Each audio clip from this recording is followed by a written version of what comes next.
Welcome to It's the Human Experience Podcast, hosted by Hazel Brown. A healthcare leader, wife, mom, and career coach. If you're big on authenticity, personal development, perseverance, and transparency, you're in the right place. Join Hazel each week as she shares stories and drops some gems or talks to successful professionals and business owners who've agreed to share the parts of success that typically gets X'd out on social media, because that's the part you need to see and hear, the process. The process. Go ahead and subscribe. You don't want to miss out on these transparent stories and discussions that reveal highs, lows, aha moments, and nuggets that will help you to grow and glow.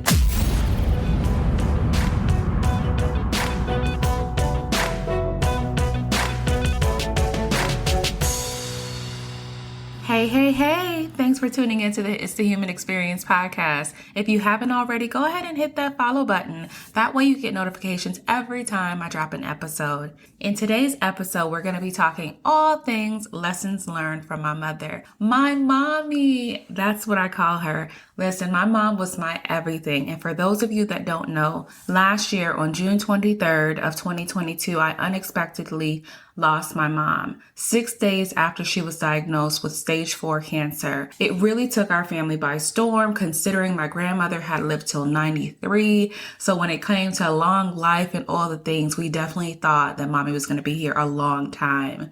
And so I share that to say, as mothers, me being a mother myself, one thing we don't prepare our children for is living without us. We prepare them for so many things, but going through life without our presence is something that we were not prepared for. My mom had 7 kids. I'm one of 7 on my mother's side. And though I lost my father back in 2018, I didn't understand what grief was. I didn't go through that stage of grief. My mom was my best friend. She was my confidant. She was my rooter. She was my supporter. She's been there from day one and has always been there in my corner. On her birthday, which is March 23rd, she would have been 70 this year, I wanted to record an episode to really speak about some of the life lessons that she's taught me to help other people really flourish and understand. Because not just because she was my mother, she's a phenomenal woman in the sense that everything she stood for is about selflessness, giving back, believing in God, and moving forward and being resilient no matter what. So let's go ahead and jump into the episode. So a lot of her values definitely resonate with me in the sense that I'm all about making sure that I'm providing a positive impact in the lives of others. Anyone that I touch, they know that it's all about transparency, authenticity. Listen, we're going to talk about some God, like all the things. And so definitely learned a lot from my mom when it comes to that. One of her biggest pillars definitely was spirituality and just her love for God. And I share that to say, when you think about the life balance wheel, there are different components in it. If you're not familiar with it, I'll make sure that I add it to the show notes so that you can be able to download it and make sure that you complete it for yourself, right? And so kind of speaking about the life balance wheel, there's a bucket for spirituality. There's making sure that you're focused on love and family. There's fun and recreation. There's work, career/business. There's also finance. There's health, emotional wellness, and physical health, as well as mental health. And so those are just different components that must be balanced in your life, as best as we can, at least for your life, right? I might prioritize fun. You might prioritize work. Someone else might prioritize spirituality. There's no one size fits all. It's making sure that it's aligned for your life. So for my mom, spirituality was definitely her biggest pillar in terms of her value system and what was important to her. And so we were always in church. Listen, mommy was always at the altar. Let's talk about that. My 11-year-old self would see my mom go up to the altar and just faint at the altar, feeling so embarrassed. Like, girl, what are you doing in your nightlife? Granted, she was not going to nobody's club. But in my 11-year-old mind, I thought that because you're kind of bowing down to God at that level, you were repenting. Listen, that was my infant mind, so please ignore me. Definitely my infant mind. I was like, mommy, what are you doing? Like, I'm gonna need you to fix that. But as I got older, I started to realize God was so so good, the way that he showed up for her. The fact that she's a single mother, taking care of 7 kids and her parents, right? She was taking care of her parents financially, going back and forth to Jamaica to make sure that she's there to spend time with them, support them, and provide money financially to make sure that they're okay. And so when she thought about just how she's able to do that, her resilience, and just the way God shows up in her life, clearly, she couldn't do anything but honor him. And it wasn't until I became an adult where I would call her and I would say, Mommy, you wouldn't believe the way that this person was connected to this person, and how because I've done a good deed, that person remembered, and this just played out for me in such a great way. Had no idea it would come back the way it did. And it's like God shows up tenfold. Listen, I didn't understand it then, but I understand it now. Thank you, Mommy. Like she would say, when God is for you, who could be against you? After God showing up for her family and her friends, anything dealing with love was definitely next on her priority list.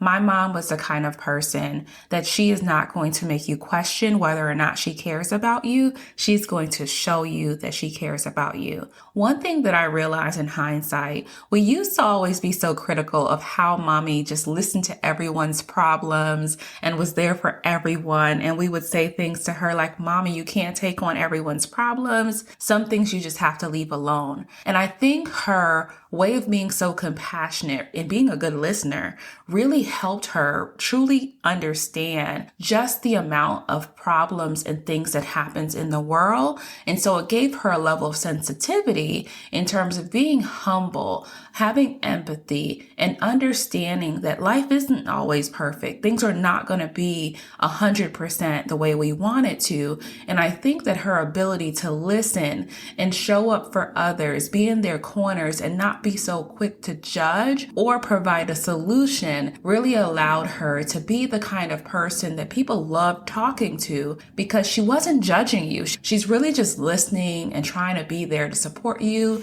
as that shoulder. And that is something that I would say that with my mom, she always would say, don't give me my flowers while I'm dead. Give them to me now. And she did that for everyone that she touched. She gave them their flowers, and we reciprocated it and gave her her flowers. So I feel confident in knowing that even with her being gone, she knew we loved her. All of her children, she knew how we felt about her because we showed her.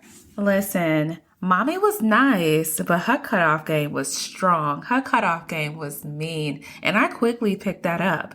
Listen, Mommy's the kind of person where she taught me that never wear out your welcome. Make sure you can sense someone's energy, because sometimes people don't tell you how they feel, but they'll show you how they feel. So you better sit back and watch. And so for me, it was always important to make sure from a friendship standpoint that I looked at the way Mommy's friends showed up for her. Mommy's friends were rooters and supporters also. Listen, if they needed anything, she was there. And if she needed anything, they were there. And so that's the only way I see a friendship should happen, is it should be reciprocated in the sense that no judgment, rooters, supporters, let's be here for each other. Let's tell it like it is, because Mommy was not playing. She's going to tell you like it is. Mommy is the kind of person that would say things like, I gotta tell you, I'm your mother. And even when it came to her friends, she's gonna tell them the truth. She's not gonna talk behind their back. She's not going to sit there and hold things back. She's gonna let you know how it is, and you guys are gonna move on from there. Because honestly, what kind of friend are you if you can't be honest with the person that you're supposed to be friends with, family with, whatever the case may be? So I quickly realized that it was very important to have some sense of discernment while still making sure that you're not the kind of person that you're a yes person and telling people what they want to hear, as opposed to being honest with them in a gentle way so that they can show up as their best self. So at some point, having 7 kids, work is going to have to be a topic. So so in Jamaica, my mom was an accountant. She worked for Public Works. She came here and then she worked as a home health aide and then went back to school at 49 and became a respiratory therapist. She was proud of being a respiratory therapist. Listen, mommy would have her Facebook post with her lab coat and all the things, her stethoscope. And I'm like, mommy, like, why? Why? Did you graduate again, honey? Like, why is your graduation picture on your profile page again? But she was proud. And I really admired that. Like, it didn't matter that she was 49 going back to school. She wanted to show her kids and her grandkids that you never give up. You never stop. You keep going. And for me, I had to go to my mom many times as I moved up the career ladder. And just being from the islands, if you don't know, career, education, business, those things are imperative because that is a ticket that gets you better life for yourself and your family. Back in 2018, we had a conversation about, mommy, it's like I've been climbing up this mountain and I get to the top of the mountain and I look around and there's all these other mountains. And I was referring to the education career mountain. I felt like I'd been climbing it for so long and society as well as my mother had prioritized it so much that I focused so much on that, only to realize that there were so many other things that I needed to focus on happening simultaneously in my life. And so in that conversation, I shared with her that, you know what, even though my priority based on society and my upbringing and molding that you provided me really focused a lot on education and career, I'm thankful that that was the foundation separate from spirituality, because that allowed me to be able to create the kind of life that I would like and then just kind of level set, right? And be able to understand what is important to me and move on from that. And so, of course, I went through therapy and I tried to make sure that I really got a good sense of who I was as a person, because it's very important that we do that. Think about our ancestors and them having to focus so much on work, not having time to really reflect and think about who they are. We had many conversations where she would say, honey, you're teaching me, because we would talk about purpose and the importance of it, really pulling that veil back and understanding who you are. So lots of good, deep conversations, but definitely very much a good understanding of why education was a priority for her. And so moving on from education, I started really focusing on my career more. I actually started a business in 2014. It was actually called Just Be You 24/7 when I first started out. It was really just about removing the veil and being your best self. My mom actually was at one of my vendor events, always my cheerleader, right? When I was recording YouTube videos, we would talk about the concept that was coming to my mind and I would go record them and she would just share how proud she was. Then as I've kind of started establishing my business in terms of the foundation and really helping like with career coaching and just doing all sorts of meetup groups and different things, my mom would say to me, honey, the higher the monkey climb is the more it's about to exposed, because I would end up saying things like, mommy, it's a lot trying to balance all these things. Like, I actually have a clip of her saying that. I'm going to play it for you guys. The higher the monkey climb, the more body exposed. Body or bottom. Or they call it backside, but I say that or just a body. And what she meant by that was kind of like the saying that to whom much is given, much is required. And so as you work to move up your ladder in terms of accomplishing your goals, you have to know that there's going to be more people in your business, you're going to get more tests, and there's going to be more things to balance in terms of everything on your plate or what have you. But it was really good in her just laying that foundation for me to understand that as I work towards my goals, it doesn't mean that you're aligned with your goals, life gets easier. Like, honey, that's not the way it happens. And she was very clear about letting me know that. Listen, mommy covered a lot of things in her lectures. Every day on the way to school when I was in high school, before I got my car, we was going to have a lecture. She was going to tell me about something because she was a teaching mom. I would say things like, mommy, what do you like doing for fun? She would say, fun? What? Listen, I quickly had to realize that I was not going to pick up that lesson, that page in her book, because we're going to have to learn to enjoy life and have fun. And so in 2014, I actually took her back to Jamaica, and it was really nice being able to spend time with her. And if you know anything about island folks, the only place they think they can go for vacation is back to their hometown. So that's why that made sense for her. After she passed, I had moments where I wasn't sure just how much sense it made to keep fighting, to keep going, to keep trying, because my biggest cheerleader, my biggest supporter, my biggest, oh, Hazel, I'm so proud of you, was gone. And that was very difficult for me because to a certain degree, I felt like I lost a part of my history in her passing. She knew our struggles. She knew what we went through together as a family. And so knowing my history and being gone, that was really difficult for me. But then I had a turning point where I had to learn that I still have life. I still have to keep going. I am still a part of her legacy. My family's a part of her legacy. Her other children are a part of her legacy. And we all must continue to rise. Still I rise, right? And so that's what I decided to do. And it was just some meaningful clips that I had from her that helped me to understand that mommy wouldn't want me to do anything other than to keep going. I remember a conversation that we had on June 9th. This was 14 days before she passed away. Something had happened where somebody had reached out to me and shared how they perceived me and felt about me. I brought the information back to my mom and she said to me, Hazel, I am so lucky and blessed to have a child like you. Let the world experience you. Don't dim your light. Let the world experience you. Those words stood with me for months afterward at my lowest points where I wasn't sure how to stand up. It were those words and the clips that helped me to remember who I am and whose I am. So I'm going to insert the clip so you could hear from her yourself when it comes to her perception of what it is that I was doing and just how much she loved seeing other people win. Good morning, darling. Things happen when you put out the work, really. As I told her, she make the family proud in the same way. You make the family proud, and I love that. Very good. All right, darling. See, now build up the family, make the family nice and look pretty. It is good. That's a blessing, man. Okay, darling. We talked about so many things, but the one thing we didn't talk a lot about is health. Considering my mom passed away from cancer 6 days after being diagnosed with stage 4 cancer, we have to talk about it, right? One of the biggest things that I remember is my mom always saying, girl, if I told you everything I was feeling, and she would always live by a motto that you have to grunt and bear. Specifically with my stepfather, like he's going to tell you if his eyelash hurt, kind of like my daughter. And so she would always say to him, like, if I complained every time I was in pain, I would never stop complaining. And I share that because in hindsight, that stands out so much because as women, we are so focused on being selfless and helping and improving the means of all these different things that we put ourselves behind. Don't be like my mom. Don't put yourself behind. Don't grunt and bear.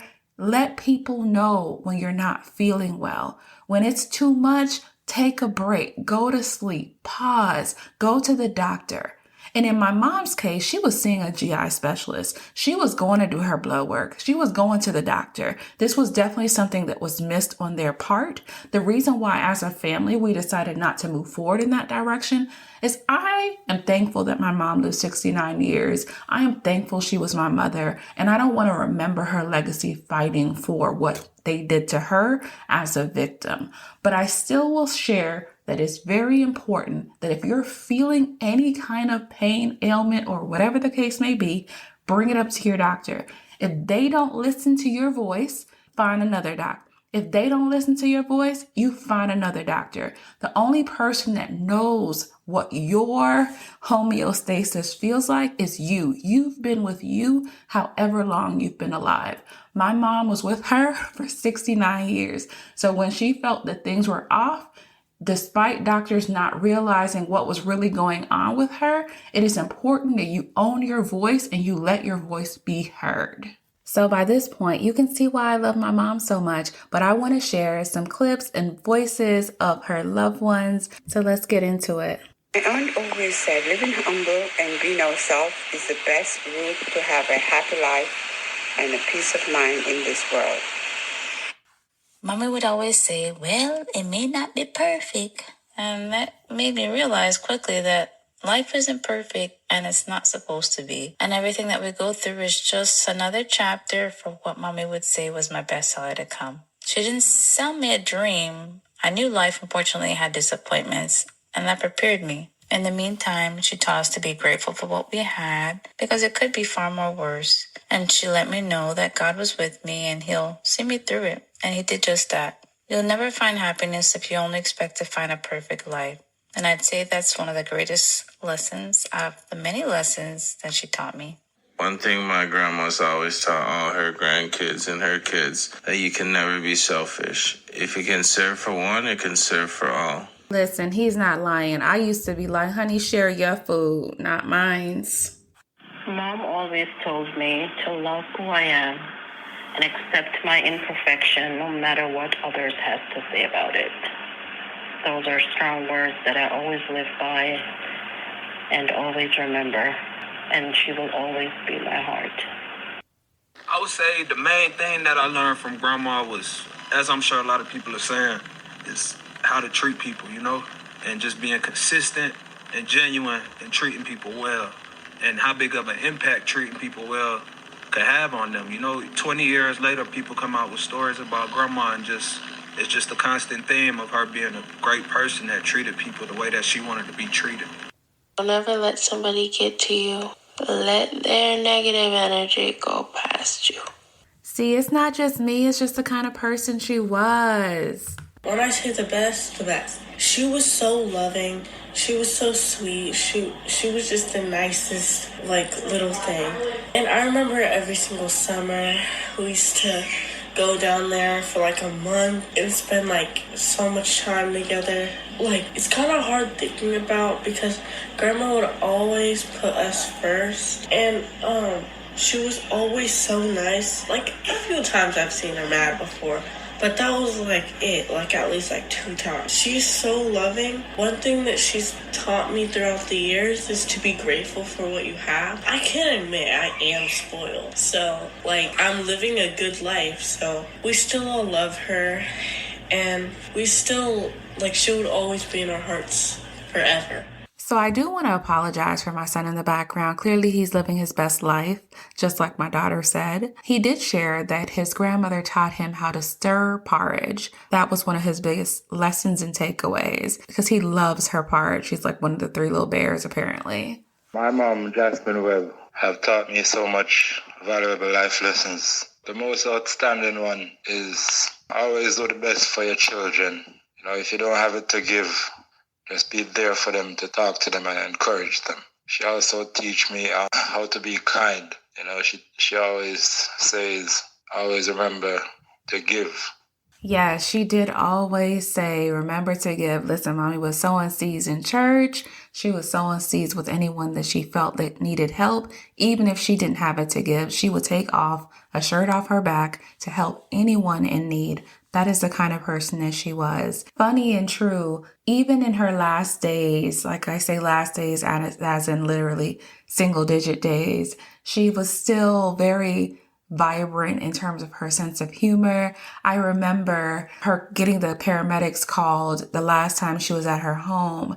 And I made it to the ER. I flew from Vegas to Fort Lauderdale to be with her, not thinking anything was happening, planning on spending the summer with her to help her kind of get her health back together. And I remember walking into the hospital and I'd just gotten my hair done the day before. And she saw me and she said, "I'm so glad you did your hair." And I looked at her like, lady, you worried about my hair right now? Of all the things to be worried about. And then she said to me, "And I'm glad you cut my hair too." And I share that to say that my mom always believed in showing up as your best and putting your best foot forward, never stopping until it was over. Over in the sense that you literally couldn't do anymore. Not to misconstrue me saying to pause when you need to, but know the difference between when your mind is telling you that you can't do it because you're allowing limiting beliefs to set in, and when your body physically cannot do it. One of the reasons recording this episode was so important is not just because we're celebrating her heavenly birthday, not just because she was a phenomenal woman, but also because one of her goals was to write a book. My entire childhood, I saw her taking notes and writing down everything that was happening in everyone's life because she was going to write a book. So while this is not a book, this is definitely a way of showing mommy's favorite saying, love is the master key, and spreading the love so that you can take away some of the lessons that she shared with us that I can hope contributes to you in a positive way to help you grow and glow into your best self. We love you, Great Grandma. We miss you. Thanks for tuning into Lessons Learned from My Mother. I hope this episode was everything you hoped for. Go ahead and write us a review and follow us so that you don't miss another episode. We hope you caught all those gems. So here for all of it. Be sure to subscribe so that you don't miss a gem. Write a review so that we know to keep bringing you episodes like this. And check us out online at itsthehumanexperience.com to keep up with us. Keep growing and glowing. Catch you on the next episode.